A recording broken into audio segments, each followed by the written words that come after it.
This portion of Hawaii Goes Fishing is brought to you by Vacations Hawaii, your non-stop Vegas connection. The family of Fred Mullins have been going to Kaina Point for generations. And for them, it's a lot more than just going fishing. After the sun goes down, there's nothing quite like the glow and warmth of a campfire. Auntie know how to make s'mores, okay? Check it out. But as some already know, there's more to Kaina Point than just campfires and marshmallows. Like I said, I believe in spirits because I see them a lot. My kids see them. Even non-family members that's camping here see things. Okay, listen. Nobody gonna run, okay? Because I can run already. You guys gotta be quiet when you go there. Can you guys be quiet? That's the way you go hear all the voices. You guys can be quiet. Sean, can you be quiet? Yeah, there's lots of night marchers. When we see them coming down the mountains, and we're always I guess we're in a safe zone. We always see cars hightailing it out of here.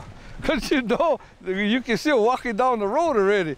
From here you can see they coming down. So whoever's fishing down there, they're seeing that the lights coming down, they're hauling out of here, man. So we know we're not the only ones that see them. But be careful because the last time we were there, had the freak wave that came. You gotta be careful over there. You gotta listen. Okay. You gotta listen, you gotta look. You gotta look in the ocean, you gotta watch the reef. So stay on the sands.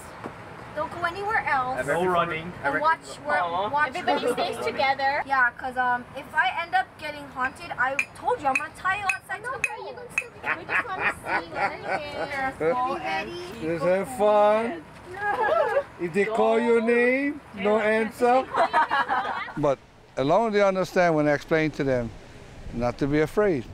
Sometimes the ghost, he'll walk on the main road and they walk. And everybody see him. They all run behind, they all scared, panic. So don't worry. If he wanted to harm you, they would come. But I believe that's just people strolling. That this is what they done way back when. Just like the night marches. What we figured was the warriors that used to live on top of the mountain. So when they go to battle, they all come down. So they don't seem to bother. They have a purpose to do what they're gonna do. Just stay out of their way or get out of their way. After sitting quietly in total darkness for 15 minutes, the group decides they've heard enough. Anybody heard anything? Like around here or like behind here? Huh? I feel like something was behind me. Yeah, me too. Yeah. When I was sleeping, I felt like something was behind me. I heard like that behind me, but I also heard something on this side. Yeah, I felt like something was like right in the back of me.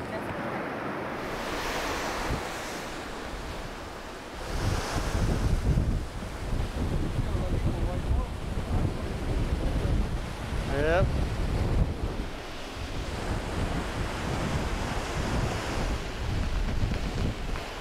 Besides fishing, the group has taken on the seldom understood task of taking care of the area. My daughter and I, Summer Nemeth, we tried to manage the place by taking care of the land. So with the state's help, we came in a couple times and started staking off all the areas that cars shouldn't be driving in to protect all of the foliage, the plants, the naupaka, the ohai, the nayo.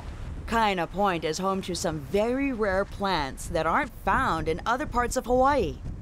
Among them is a seemingly nondescript shrub known as ohai. So this is the Kaena variety of the ohai, and there are actually two other varieties that I've heard of that's the Maui and the Kauai variety, but they look very different, and there are very few left here in Kaena, but it is specific to this place. People might step right over them because they don't look like anything special, but actually there are native plants here that don't exist anywhere else in the world. Our major concern is that, I mean, they are culturally sensitive areas. If people don't care about culture, well, they should care about erosion, because in the rainy season, you can see when the slopes are so eroded that, you know, mud is rushing into the ocean. In fact, this winter, I saw some of the ocean out at Ka'ena tinged red with mud because people were driving in the wrong place. There's a lot of people who think about the resource as something that's never going to, it's always going to be there, but unfortunately, if we treat it in a bad way, the resource is going to disappear and we're not going to have fishing anymore. You know, and that's really heartbreaking for me to think about. The whole idea for me about growing up and being raised in a fishing family and learning traditions, that it was so important to take care of the resource, because one day it was going to take care of us too. And most importantly, it's a special place to be shared by everyone. Yeah, I mean, a lot of people enjoy themselves. It doesn't matter what color, race, you know. Whether fishing or they come out scuba diving, snorkeling, yeah, we see them all. Not just fishermen, everybody can come out and enjoy it. It's just something to come out, whether you catch fish or not, it's just the camaraderie, this family getting together, the kids are having fun, the next generation, and you teach those next generation what you've done, and hopefully they'll follow the same tradition and make it continue.